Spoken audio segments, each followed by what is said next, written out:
America ਦੇ ਏਅਰਪੋਰਟਾਂ ਦੇ ਉੱਤੇ ਆਈਸ ਦੀ ਦਸਤਕ ਆ ਚੁੱਕੀ ਆ।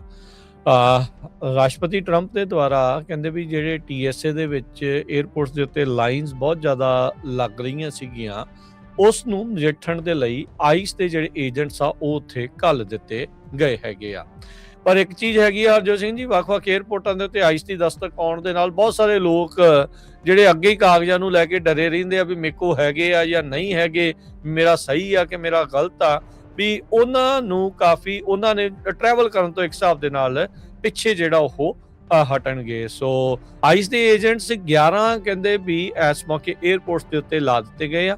Atlanta, Chicago, Philadelphia, Houston, Phoenix, Cleveland, Fort Myers, New Orleans ਤੇ ਨਿਊਯਾਰਕ ਸਿਟੀ ਦੇ ਜਿਹੜੇ 3 ਏਅਰਪੋਰਟ JFK, ਨਿਊਯਾਰਕ ਤੇ ਲਾਗਵਾਰਡੀਆ, ਇੱਥੇ ਜਿਹੜੇ ਇਹਨਾਂ ਨੇ ਏਅਰਪੋਰਟਸ ਦੇ ਉੱਤੇ ਆਈਸ ਦੇ ਏਜੰਟਸ ਆ ਉਹ ਦੇਖੇ ਗਏ ਹੈਗੇ ਆ।